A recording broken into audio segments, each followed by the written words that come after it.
Inside this jar here is 4 buck forehead patches from the antlers to the nose to get the preorbital glands and all that fun stuff that goes into making scrapes. Now you can buy this stuff on the market, but it's pretty expensive. What you do here is you get the forehead patch, and you want to get it from like the bridge of the nose, like where the soft part of the nose is, up into the corners of their eyes, back, and over into where it meets the antlers. You want to peel all that off. The preorbital glands are going to be in these corners of your eyes right here. You want all that stuff and all the tear duct glands and everything that are going to come from and the oil from the forehead patch. And that's what's really making this stuff work. Now, what you do is you get yourself a couple of those, right? And I know you're probably asking yourself, where do I get 4 of them, right? Getting one of them is hard enough.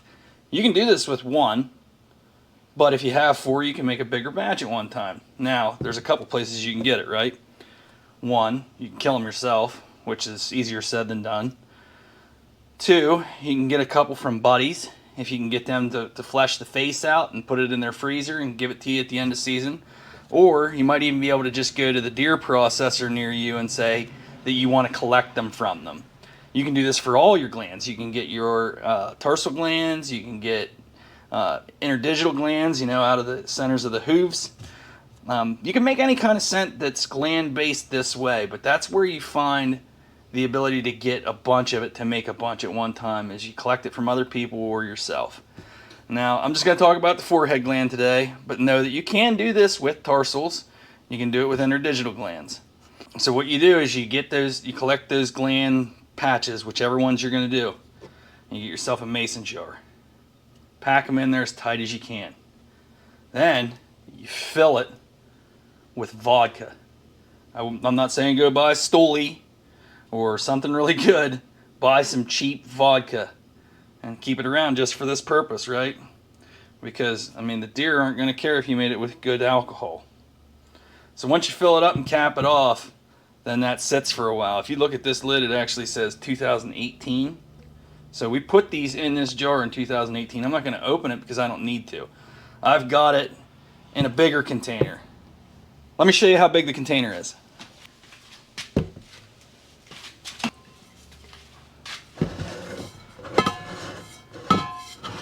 These are 2 bottles from Walmart. Tarsal and forehead gland, and they are full. This is enough to make years and years and years worth of scent for scrapes. I make it for everybody I know, everybody that's interested in it. So, and at one point I was actually selling scents, but I don't do that anymore. Now I just make it for people that ask for it. It's kind of taboo in the whole hunting industry anymore about using scents, when you use them, when you don't. Everybody I know that uses this stuff really likes it. So I made big batches of it, right? I started with these jars. And when I started with the jars, I had half a dozen of them. And we got them from my neighbor, Dan, doing Euro mounts. We didn't take them off of, obviously you're not going to take these off of trophy bucks that you're going to get full shoulder mounts. But Euro mounts, they're not going to use them. So that's how we started with this stuff. We got it and we put it in these jars. And what you're doing here is called tincturing. This tincturing process is used with all kinds of stuff. It's used with herbs. It's used to do stuff like this in trapping. It's kind of a process that's been around for a long, long time, where you take some kind of substance that you want to extract the stuff out of, you fill it up with alcohol. Now, like if you're familiar with essential oils, a lot of times what they're doing is they're extracting it through steam, and then they're distilling it. So they extract it and they distill it, and that's how they get it and compact it way down into really potent with such a low amount of stuff. But even this is extremely potent. What you're going to mix this with here is either something that's an anti-freeze agent, or maybe nothing at all. You can turn it into a gel. If you want to turn it into a gel, what you're looking for is xanthan gum. This is a food product. A little bit of it goes a long way, but you put a little bit in, you hit it with a hand mixer, and it'll thicken up. You got to be careful. You want to add it slow. But any kind of liquid, it'll thicken it up. They mainly use this, I think, for people that really can't eat. But it's also the same thing that they're using in the scent industry.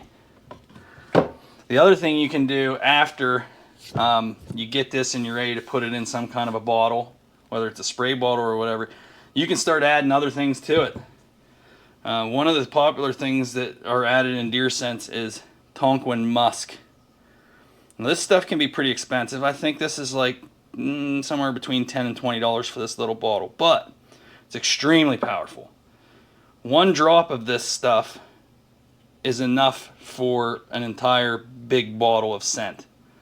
It has a smell that's similar to like a woman's perfume. In fact, I got it on my hands making this video, and I went over and said to my wife, smell this. And she's like, that smells good. Well, it's very, very, very strong. It's not something that you would want to just keep loading it in. You can add something like that. You could add, a blackberry, a grape, a vanilla, anise extract. This is the stuff that smells like black licorice. So you can kind of play with how you want it to smell. Now, the theory behind only using alcohol and not mixing it with any kind of water is that as soon as it hits the licking branch, it's going to start to evaporate. And when it evaporates, the only thing it's going to let behind is whatever, either the pure gland scent with nothing else in it, or whatever you added plus the gland scent. It's not going to have any residual scent from like a deer urine or something of that nature. But it's a really easy process. Like I said, tarsal glands, it can be, if you want to get the interdigitals, you got to split the hoof in half and dig the stuff out of it. Once you get it, you put it in your thing, fill it up with vodka, and let it sit for like a year. Then you just take all the liquid out. You throw everything else in the garbage, put it in a spray bottle, mix anything you want, and you're done. Then you got your own unique scrape lure.